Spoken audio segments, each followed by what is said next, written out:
नमस्कार, दिव्य ज्योति चैनल में आपका हार्दिक स्वागत है। 15 जुलाई 2026 से 13 अगस्त 2026 तक गुरुदेव अस्त हो रहे हैं और उसका धनु राशि पर क्या प्रभाव पड़ेगा, आइए जानते हैं आचार्य कुसुमलता त्यागी जी से। नमस्कार मैम। नमस्कार। मेरे सभी प्यारे प्यारे दर्शकों को मेरा प्यार भरा नमस्कार। आज मैं धनु राशि वालों को बताने जा रही हूँ कि जब 15 जुलाई 2026 से देवगुरु बृहस्पति अस्त होने जा रहे हैं और 13 अगस्त तक रहेंगे, तो आपके जीवन में उसका क्या प्रभाव पड़ेगा और आपको क्या सावधानियां रखनी चाहिए। तो सबसे पहले ये जो भाव है हमारा लग्न भाव, इसको लग्न भाव कहते हैं।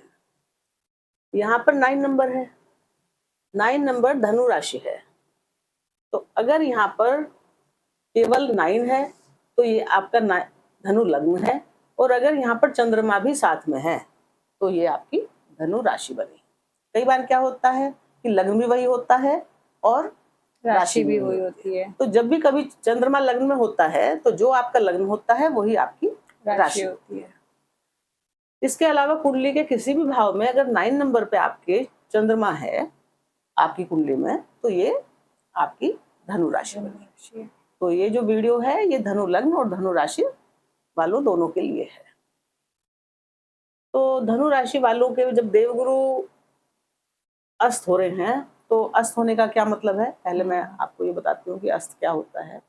जब कोई ग्रह सूर्य के बहुत नजदीक आ जाता है तो वो सूर्य की गर्मी से, सूर्य के तेज से दिखना उनका बंद हो जाता है, तो वो अस्त माना जाता है। देवगुरु बृहस्पति अगर 11 डिग्री के अंदर से कम के हो जाते हैं, 11 डिग्री से, तो वो अस्त माने जाते हैं। तो देवगुरु बृहस्पति जो हैं वो ज्ञान के, धर्म के, विद्या के, संतान के, विवाह के, धन के, परिवार के, कर्म के, सारे लगभग सभी क्षेत्रों के कारक हैं। और उनको 2 राशि प्राप्त है, धनु और मीन, और उनके पास 3 दृष्टियां भी हैं। यानी कि जब 3 दृष्टि वो अलग अलग भाव पर देंगे तो उनका प्रभाव देंगे, जहां 2 उनकी राशियां हैं उनका प्रभाव देंगे, और जो उनके कारक तत्व हैं उनका प्रभाव भी देंगे। तो समझ लीजिए कि देवगुरु का कितना ज्यादा महत्व है। इसीलिए कहते हैं कि अगर देवगुरु अगर केंद्र में अच्छी पोजीशन में है या त्रिकोण में, तो कुंडली के 1000 दोष समाप्त हो जाते हैं, इतने पावरफुल हैं। अकेले देवगुरु ही कुंडली संभाल लेते हैं। अब देवगुरु जो हैं वो सभी की राशियों में उच्च हुए हैं, कहीं ना कहीं किसी ना किसी भाव में। भाव अलग अलग हो सकते हैं। तो 12 साल बाद देवगुरु बृहस्पति 2 जून को कर्क राशि में उच्च के होके आए हैं, और वो अपने ही नक्षत्र पुनर्वसु में आए हैं। तो जब वो अपने नक्षत्र पुनर्वसु में आए हैं, तो पुनर्वसु का मतलब होता है, पुनर् मतलब दोबारा से बसना। यानी कि 12 साल में जो भी डैमेज आपके जीवन में, जिन जिन रिश्तों में, जिन जिन डिपार्टमेंट में हो चुके थे, उन सबको दोबारा से स्थापित करना, या बिल्कुल खत्म हो गए और देवगुरु को लगता है कि ये दोबारा रखने के लायक नहीं है, चाहे वो रिश्ते हैं, चाहे वो कार्य हैं कोई, तो फिर वो उस जगह पे कोई नया अच्छा आपके लिए कर देंगे। मतलब कोई सूख गई ये चीज, उसको हरा भरा कर देंगे। तो इस तरह देवगुरु का प्रभाव रहा। और अब 18 जून को देवगुरु उससे भी अच्छी स्थिति में आ गए, यानी कि पुष्य नक्षत्र में। पुष्य नक्षत्र को नक्षत्रों का राजा कहा जाता है। वो बहुत ही शुभता लिए हुए है, ये नक्षत्र बहुत शुभ नक्षत्र माना जाता है इसको। तो इसके स्वामी तो हैं शनिदेव, और इसके जो देवता बने वो हैं गुरुदेव। तो गुरुदेव जब इतने प्यारे नक्षत्र में आए हैं तो वो बहुत शुभता उनकी और कई गुना ज्यादा बढ़ गई है, परम उच्च स्थिति में आ गए हैं वो। तो ये जो पुष्य नक्षत्र होता है, ये पोषण का, वृद्धि का और संरक्षण का नक्षत्र होता है, और नए कामों की शुरुआत का नक्षत्र होता है। तो देवगुरु बृहस्पति जब इस नक्षत्र में आए तो उन्होंने आपके लिए नए नए दरवाजे खोले, कार्यों के, धन आने के, कार्य क्षेत्र पे रिश्ते आने के, शादी विवाह के, संतान के नए नए उन्होंने अवसर आपको प्रदान किए। और तो ये किस किस चीज की खरीदारी करवा गुरु जब यहाँ आते हैं तो लोग सारे शुभ कार्य इसी समय करना पसंद करते हैं, क्योंकि पुष्य नक्षत्र में गुरुओं का आना बहुत बड़े सौभाग्य की बात होती है। लोग ढूंढते रहते हैं कि कब आए ऐसा अवसर। गोल्ड में इन्वेस्टमेंट के लिए बहुत अच्छे होते हैं, गोल्ड में करवा देते हैं, या आपके कार्य क्षेत्र में या धन क्षेत्र में नए नए इन्वेस्टमेंट करवा देंगे। विद्या बुद्धि से संबंधित बढ़िया बढ़िया लाभ करवाए इन्होंने, बहुत कुछ और करवा रहे हैं। ऐसा नहीं है कि ये नहीं करवाएंगे, करवाएंगे, लेकिन अब इनकी स्थिति थोड़ी चेंज हो गई है। ये अपने जहां पर उच्च हुए हैं जिस स्थान पर, वहां पे ये अस्त हो गए हैं सूर्य के कारण, क्योंकि सूर्य अभी तक मिथुन में थे और 16 को वो कर्क में आ जाएंगे सूर्य देव। तो सूर्य देव के आने से ये अस्त हो गए। अब ये क्योंकि अब गुरुदेव क्योंकि कर्क राशि में थे, तो कर्क राशि तो आप जानती हो चौथे भाव की राशि होती है, चंद्रमा की राशि होती है, इमोशनल राशि होती है, भावना प्रधान राशि होती है, कोमलता की राशि होती है और हमारे हृदय की राशि होती है, और भूमि भवन प्रॉपर्टी की भी राशि होती है। तो हमारे आराम की भी राशि होती है। अभी तो कर्क राशि वालों के लिए कहते हैं कि थोड़ा आरामदायक आराम पसंद लोग होते हैं, कठिन परिश्रम इनको करना अच्छा नहीं लगता। तो जब देव गुरु अपने मित्र के कर्क राशि में चतुर्थ भाव की राशि में ये इतने अच्छे होके आए यहाँ पे कुछ के, तो ये बहुत प्रसन्न, बहुत कंफर्टेबल यहाँ महसूस कर रहे हैं। और सबका उन्होंने जो, क्योंकि अतिचारी होकर आए थे, केवल 1 साल के लिए देवगुरु रहते हैं हर राशि पे, लेकिन इस बार वो केवल 5 महीने के लिए आए।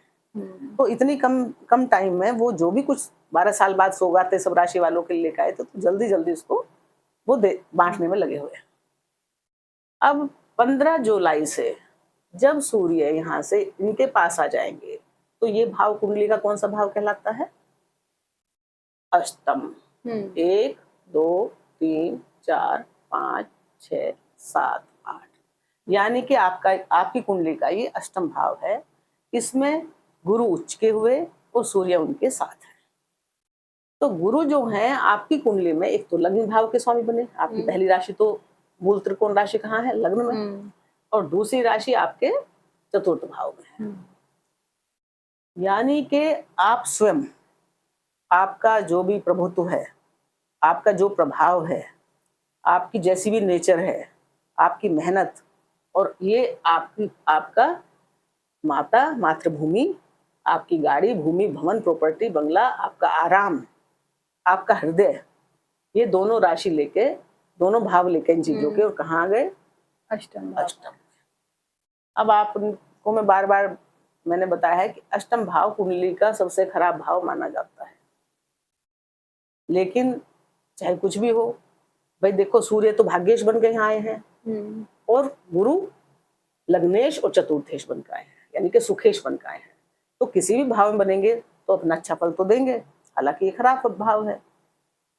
सूर्य कहाँ बने हैं आपकी कुंडली? भाग्येश। तो भाग्येश और लग्नेश की युति, या भाग्येश और सुखेश की युति अपने आप में बहुत अच्छी युति मानी जाती है। दोनों जब एक साथ बैठते हैं तो आपके जीवन में कुछ अच्छा करने के लिए ही मतलब एक राजयोग है, राजयोग बना आपका यहाँ पर, बना वो अष्टम भाव में।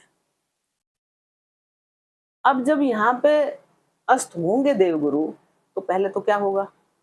ये भाव है अष्टम भाव, और गुरु किस राशि में बैठे हैं? यहाँ कर्क राशि में। तो मैंने बताया कर्क राशि भावनाओं की राशि है, जल तत्व की राशि है, इमोशंस की राशि है।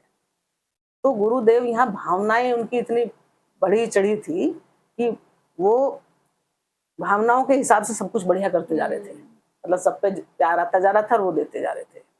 लेकिन आगे सूर्यदेव राजा अधिराज आ गए यहाँ पर। अब वो क्योंकि ठंडक में बैठे थे, और राजा तो होते हैं गरम, सूर्य गरम अग्नि तत्व की राशि है, तो आग जब इतनी, आग भी कोई छोटी मोटी नहीं है, सूर्य तो कितने बड़े हैं और आग कितनी बड़ी है, इतनी बड़ी आग है उनकी कि कहाँ जलती है और सारी दुनिया में उजाला कर देती है, पूरा दिन उन्हीं की वजह से तो निकलता है। तो उस तरह के इतने पावरफुल सूर्य, और ऊपर से वो राजा की पदवी उनकी, और वो आगे गुरु के पास। तो गुरु ज्ञानी हैं, महान पंडित हैं, और उनके पास बहुत कुछ है लोगों को देने के लिए, लेकिन राजा के आने से उनका जो प्रभुत्व है या अस्तित्व है वो थोड़ा दबा हुआ हो गया। वो अपने को भावनात्मक रूप से, क्योंकि भावनाओं की राशि बैठे ना, अंदर से दबाव में महसूस कर रहे हैं। एक होता ना इंसान कि कह तो कुछ नहीं पाता, कर भी कुछ नहीं पाता, पर अंदर अंदर वो बहुत कुछ घुटन महसूस करता है, या उसको लगता है कि ये क्या हो रहा है भाई, उसको मतलब वो आनंददायक स्थिति नहीं लगती। तो गुरु जब अस्त हुए हैं तो ये वाली दिक्कत यहाँ पे आई है। अब ये भाव है अष्टम, और अष्टम भाव को मैंने बताया है कि ये होता है गुप्त रहस्यों का, गुप्त विद्या का, गुप्त ज्ञान का, गड़े हुए धन का और रिसर्च का, और जितने भी गुप्त एजेंसी होती हैं सरकारी या गैर सरकारी, वो सारे इसी भाव से। ऑकल्ट का, आध्यात्म का, मतलब अगर कोई आदमी आध्यात्मिक है और चरम तक मतलब वो जाता है तो इस भाव का सहयोग जरूर लेना पड़ता है, तभी वो गहराई से आध्यात्म में डूब सकता है। तो जब यहाँ पे, और दूसरा क्या है, ये भाव जो है, जो टैक्स वगैरह होते हैं ना, सरकारी टैक्स, उनका भी है। तो ईडी वगैरह के जो छापे लगते हैं, या अचानक से कोई नोटिस आ जाता है सरकारी, या अचानक से कोई आपने फाइल वाइल पूरी नहीं थी, उसकी दिक्कत, संपत्ति कुर्की होना, क्योंकि अचानक का भाव है। तो अब अचानक में ये क्या कर सकता है कि अचानक से ऐसा नहीं है कि सब कुछ खराब करेगा, और ये ट्रांसफॉर्मेशन का भाव है। अब यहाँ राजा भी आ गए और मंत्री भी आ गए, तो कुछ ना कुछ बड़ा चेंज तो आपके जीवन में होगा। अब वो चेंज अच्छा भी हो सकता है, बहुत धन हो, कोई दिक्कत भी हो सकती है इसमें। हालांकि अच्छे की उम्मीद ज्यादा है कि राजा और गुरु हैं, और राजा क्या है कि सूर्य जब यहाँ बैठता है तो अंदर तक की सारी चीजें बाहर निकाल देता है, क्योंकि सूर्य ही देख सकते हैं इस भाव में अंदर क्या है। तो हो सकता है आपकी कुछ पुरानी कुछ बातें ऐसी जो गुप्त थी, जो आप किसी को उजागर नहीं करना चाहते थे, वो इस समय आपकी बाहर आ सकती है। तो आपको इस यहाँ पे क्या है कि अपने जितने भी दस्तावेज हैं उन्हें संभाल के, मतलब ठीक करके, सब फाइलें वगैरह ठीक से लगाने, इनकम टैक्स वगैरह सब जो भी देना होता है ना, कहीं उसका नोटिस ना आ जाए, कुछ ना आ जाए, उस तरह का मतलब आपको पूरा यहाँ पे ध्यान रखना है। अचानक धन लाभ भी हो सकता है, क्योंकि सूर्य और गुरु कहाँ देख रहे हैं, धन के घर को भी देख रहे हैं, तो अचानक धन लाभ भी हो सकता है। मैंने बताया ना, ये ट्रांसफॉर्मेशन का घर है, तो अचानक आपके जीवन में बहुत बड़ा चेंज आ सकता है। क्यों? क्योंकि आपका जीवन, आपकी राशि के मालिक स्वयं यहीं बैठे हैं अष्टम भाव में, यानी कि आपके व्यक्तित्व में, आपके प्रभाव में वो बढ़ के ज्यादा बढ़िया भी हो सकता है, या उसमें कुछ कमी भी आ सकती है। तो आपको यहाँ पे ध्यान रखना होगा इनकी, क्योंकि 5 दृष्टियां होती हैं यहाँ से, गुरु की 5 दृष्टि, मतलब 5वीं दृष्टि होती है, 7वीं दृष्टि होती है और 9वीं, यानी कि 3 दृष्टियां होती है। तो 5वीं भी दृष्टि होती है क्योंकि इनकी, तो 5वीं दृष्टि की कहाँ जाएगी, 2, 3, 4, 5, यानी कि आपके खर्च भाव में। तो खर्च तो बढ़ा चढ़ा के होगा आपका, विदेश यात्राओं पर खर्च हो सकता है, एजुकेशन पर खर्च हो सकता है, संतान से संबंधित खर्च हो सकता है, छोटे भाई बहनों से संबंधित खर्च हो सकता है, और अपनी मानसिक खुशी के लिए भी खर्च हो सकता है, क्योंकि आप दबाव महसूस कर रहे हैं तो आपका मन करेगा मैं कहीं घूम फिर आऊं तो थोड़ा मेरा मन ठीक हो जाए। मतलब ये भी क्योंकि यहाँ पे 12वें भाव में कौन सी राशि है, अष्टम भाव की राशि है, यानी कि कुछ ऐसी भी यात्राएं हो सकती है जो आपको किसी को बताना नहीं चाहते। अच्छा। और आपको यात्रा करनी है, क्योंकि ये भी तो ऐसी गुप्त ही राशि है ना, जिसके बारे में किसी को पता नहीं चलता। तो इस तरह का आपका खर्च हो सकता है। अब जो है इनकी 7वीं दृष्टि कहाँ जाएगी, यहाँ। तो लग्नेश और चतुर्थेश का फल तो देंगे ही देंगे। लग्न का तो ये आपके प्रभाव में, मतलब क्योंकि यहाँ के मालिक बन के बैठे ना लग्न के यहाँ, तो हो सकता है कि आपको इस समय ऐसा लगे कि पहले मैं बहुत अच्छे से काम कर पा रहा था, बहुत मतलब कुछ आपका व्यक्तित्व अपने आप में, अपने आपके मन में कुछ कम महसूस हो। मतलब आप क्योंकि क्लियर नहीं देख पा रहे, परिस्थितियों को ठीक से समझ नहीं पा रहे, तो अपने आप को दबाव में महसूस कर सकते हैं। भावनात्मक राशि में गए ना ये, तो आप ज्ञानवान तो बहुत है। देखो धनु राशि है, धनु राशि तो बहुत गुरु की मूल त्रिकोण राशि है, और ये लोग बहुत ही मेहनती भी होते हैं और बहुत ही ज्ञानी भी होते हैं, और दया परोपकार करने वाले होते हैं, बहुत समझदार लोग होते हैं। क्षमा वगैरह, इनमें अच्छे अच्छे गुणों का समावेश होता है, क्योंकि गुरु के सारे अच्छे गुण इस राशि वालों में होते हैं। प्रेजेंटेबल भी होते हैं, शानदार दिखते हैं, स्मार्ट दिखते हैं।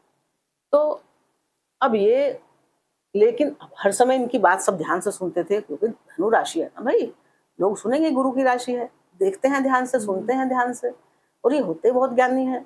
लेकिन अब आपको अपने प्रभुत्व में कुछ कमी, कुछ घुटन, कुछ दबाव सा महसूस हो सकता है। आपकी तबीयत भी खराब हो सकती है, क्योंकि गुरु अस्त हो गए ना, तो हो सकता है आपके सिर में दर्द, बेचैनी, नींद ना आए, कोई इस तरह की प्रॉब्लम भी आपको हो सकती है। कब? जब गुरु अस्त होंगे, 15 जुलाई के बाद से। अब इनकी 7वीं दृष्टि गई सीधी मकर राशि पे, धन भाव पे। तो मैंने बताया धन के परिवार के कारक होते हैं, तो धन के रास्ते इन्होंने बहुत खोल रखे थे, इन्वेस्टमेंट करो, धन भी आ रहा था अच्छे से इस वक्त। अब लेकिन जब ये, और सूर्य की बिल्कुल सीधी दृष्टि है, तो सूर्य भी धन के कारक माने जाते हैं, राजा हैं, तो धन भाव पे दृष्टि जाना अच्छा होता है, यानी कि कई स्रोत से आपको धन का लाभ होगा, और आगे भी होगा और पहले भी हो रहा था। लेकिन अब जब ये गुरु अस्त होंगे तो थोड़ा सा उस लाभ में आपके कमी होगी, और ऐसा लगेगा कि लाभ कहीं रुक गया है, मतलब वो आना था पर आएगा नहीं अभी टाइम से, थोड़ा उसमें देर लग सकती है। पर इसमें घबराने की जरूरत नहीं है, थोड़े टाइम लग सकता है, लेकिन जो भी आपका लाभ पेंडिंग है तो सब आपको, जो रुक गया है वो सब आपको मिलेगा। अब यहाँ परिवार है, कुटुंब है, वाणी है, सूर्य की सीधी दृष्टि है, और शनि का ये घर है। तो सूर्य यहाँ की सीधी दृष्टि होने से आपकी वाणी में डोमिनेटिंग पावर आ सकती है, कि बच्चों को, मतलब परिवार में जो छोटे हैं उनको या बड़े को आप डोमिनेट करने की कोशिश कर सकते हैं। और आपके जो घर के बड़े बुजुर्ग हैं वो भी अपने को दबाव में महसूस करेंगे, उनके पास ज्ञान है, अनुभव है, सब कुछ है, पर अगर आप उनकी नहीं सुनोगे तो वो क्या करेंगे? दबाव में महसूस करेंगे अपने को, चुपचाप रहेंगे, क्योंकि वो तो अस्त है इस समय। तो आपको अपने घर के बड़े बुजुर्गों का ध्यान रखना है, उनकी सलाह लेनी है। अगर आप उनकी सलाह लेते रहेंगे बड़ों की, तो गुरु अस्त में भी आपको फायदा मिलेगा, और उनको टाइम देंगे, उनका ध्यान रखेंगे, तो वो थोड़े मानसिक, मतलब भावनाओं की राशि में है, तो उनकी भावनाएं थोड़ी अच्छी होंगी, उनके दिल को अच्छा लगेगा। इसलिए आपको थोड़ा ये ध्यान रखना पड़ेगा कि आपके घर में जो बड़े हैं, पिता हैं, दादा हैं, बड़े बुजुर्ग जो भी हैं, उनका आप ध्यान रखें और सम्मान करें। ये क्योंकि शनि की कर्म क्षेत्र की राशि है, 10 नंबर की राशि है, तो यहाँ ये क्या चाह रही है आपसे, कि आप परिवार के भाव में बने ना, ये परिवार पे आपको ध्यान देने की जरूरत है। आपको, आपकी अपनी जिम्मेदारी है वहाँ परिवार के लोगों के लिए, आपके उत्तरदायित्व हैं, आपको अपने उत्तरदायित्व निभाने हैं, अपनी जिम्मेदारियां इस भाव से निभानी है, क्योंकि शनि का भाव होगा। शनि क्या कहते हैं? डिसिप्लिन, मेहनत, न्याय और जिम्मेदारी। तो न्यायपूर्ण रवैया रखना है परिवार के मेंबरों के बीच में। इतना हो सकता है कि परिवार के लोगों से आपको भी दबाव महसूस हो सकता है, या आपकी वाणी गड़बड़ होने से हो सकता है। मतलब वैसे कोई लड़ाई झगड़ा नहीं, पर जैसे अंदर द्वंद्व चलता है ना, वो अंदर आंतरिक द्वंद्व आपके अंदर चल सकता है। तो इस समय आपको भी थोड़ा केयरफुल रहना है, और अंदर आप सोचेंगे, इंट्रोवर्ट बनेंगे इस समय पर लोग, वो ये सोचेंगे कि ये क्यों हो रहा है, क्या हो रहा है, क्या करूं मैं इसके लिए, वो सब सोचेंगे, और आध्यात्म की तरफ भी आपका ध्यान जा सकता है इस वक्त। तो ये तो परिवार का हो गया। अब गुरु की जो है, ये तो गुरु का घर ही है, नवी दृष्टि भी है, और गुरु की अपनी ही राशि है। पराक्रम तो आपका बढ़ा चढ़ा रहेगा, क्योंकि पराक्रम के भाव में, तीसरे भाव में राहु है, वो वहां राहु जो है बहुत फैलाते हैं, बहुत बढ़ाते हैं। तो पराक्रम से आपके, मेहनत की समय आपको जरूरत भी है, तो जो भी कुछ बिगड़े काम है या थोड़ी दिक्कत आ सकती है, तो उसमें आप मेहनत से उसको कर लेंगे, और आपको इस समय मेहनत करने की बहुत जरूरत भी है। तो जब इनकी 9वीं दृष्टि जाएगी अपने ही घर पे, मीन राशि पे, अब मीन राशि भी जल तत्वीय राशि है, जल तत्व की राशि है, और ये ये भी भावनाओं की राशि है, इमोशंस की राशि है। और ये घर है, इसमें बैठे हैं शनिदेव, और घर है ये माता का, मातृभूमि का, प्रॉपर्टी का, जमीन का, जायदाद का, गाड़ी का, बंगले का। तो यहाँ पे क्योंकि सूर्य गुरु की राजा और उसकी भाग्येश की और चतुर्थेश मतलब गुरु इसी भाव के स्वामी है ना, तो युति बनी है। तो इस समय आपकी कोई भी ऐसी इच्छा भावनाओं से संबंधित कि आप गाड़ी लेना चाहते थे, घर लेना चाहते थे, फ्लैट लेना चाहते थे, या कोई रिनोवेशन कराना चाहते थे, वो सब इच्छाएं आपकी पूरी होंगी। पर उसके साथ थोड़ी कंडीशन है, शनि वहां है, गलत तरीके से कुछ नहीं करना है,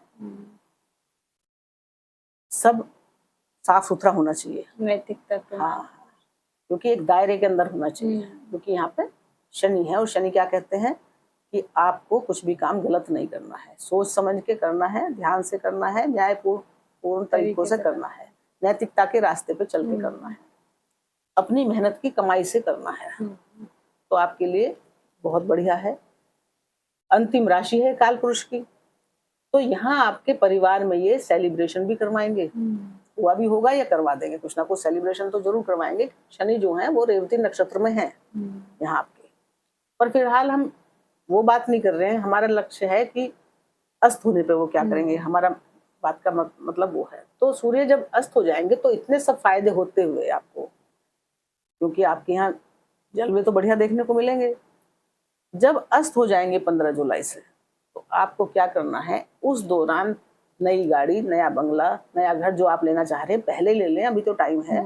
उस समय कोई नया काम ना करें, क्योंकि गुरु अस्त में नए शुभ कार्य वर्जित है, नहीं करने चाहिए। थोड़ा सा धैर्य ले, फिर जब वो ठीक हो जाएंगे 13 तारीख के बाद, तो फिर आप कर सकते हैं, अगर अभी नहीं कर रहे तो बस आपको धैर्य और संयम से काम लेना है। अब अगर बाद में आप कुछ करते हैं तो सोच समझ के करना है। दूसरे, ये भाव किसका है, माता का है, हृदय का है। तो सूर्यास्त होने के कारण हो सकता है आपके माता की तबीयत बिगड़ जाए, या आपके माँ से रिश्ते खराब हो जाएं, या आपकी माँ के आपसे हो जाएं, मतलब कुछ ना कुछ प्रॉब्लम हो सकती है। क्योंकि वैसे भी शनि जिस भाव में बैठते हैं, माता का घर है ना, वहां माता से प्रॉब्लम वो करवा देते हैं। तो आपको ध्यान रखना है, और माता से संबंध बिल्कुल खराब ना करें, उनका ध्यान रखें। क्योंकि अगर देखो, हृदय का भाव है ना, आपकी जरा सी बदतमीजी से या जरा सी कुछ गड़बड़ बोलने से उनके हृदय को आघात पहुंच गया, या हृदय से संबंधित कोई तकलीफ सामने आ गई, तो फिर भागना तो आपको पड़ेगा ना, परेशानी तो आपको ही होगी ना। गुस्से में तो आदमी कुछ भी कर देता है, बोल देता है, पर मन से थोड़ी अपनों का बुरा चाहता है कभी। तो आपको थोड़ा सा यहाँ पे ध्यान रखना है अपनी माता का। और क्योंकि यात्राओं का भी भाव है, या भाव नहीं है, सॉरी, राशि है, मीन राशि है, मोक्ष की राशि है, अध्यात्म की राशि है, तो यात्राओं पे भी आपको ध्यान रखना है कि फिजूल खर्ची ना करें। वैसे शनि फिजूल खर्ची नहीं करने देंगे, जरूरी ही करवाएंगे वो खर्चे, पर फिर भी आपको थोड़ा धैर्य से काम लेना चाहिए यात्राओं के समय भी। अच्छे से कागज वागज अपने जो भी यात्राओं से संबंधित, एजुकेशन की यात्रा से जा रहे हैं, जिस भी यात्रा से जा रहे हैं, उसके कागज वगैरह जरूर चेक कर ले ठीक से। अब आए हम पंचम भाव पे, क्योंकि पंचम भाव उनका ये वो कारक होते हैं संतान के, एजुकेशन के, ज्ञान के, तो पंचम भाव तो उनके बिना चलेगा ही। तो अब क्या होगा कि संतान जो आपकी बहुत अच्छा काम कर रही थी अब तक, जब ये देवगुरु अस्त हो जाएंगे तो उनको थोड़ा सा पढ़ने में मन कम लगेगा, या आपका मन थोड़ा पढ़ाई से कम लगेगा, और जो काम आपके आसानी से, मतलब थोड़ी पढ़ाई से अच्छे नंबर आ रहे थे, वो नहीं हो पाएगा। अब आपको यहाँ पर कठिन मेहनत करनी पड़ेगी पढ़ाई लिखाई में सफल होने के लिए, या कोई एग्जाम दे रहे हैं उसमें सफल होने के लिए आपको मेहनत पे, एक्स्ट्रा मेहनत पे ध्यान देना पड़ेगा। काम तो हो जाएगा, लेकिन थोड़ी एक्स्ट्रा मेहनत करनी पड़ेगी। नए रिलेशन यहाँ ना बनाए, पुराने रिलेशन में भी कोई दिक्कत आ सकती है, क्योंकि गुरु कहाँ है, अष्टम भाव में। तो आपको पुराने रिलेशन में भी ध्यान रखें, मतलब कुछ मनमुटाव ना हो, इस बात का ध्यान रखें पुराने लोगों से।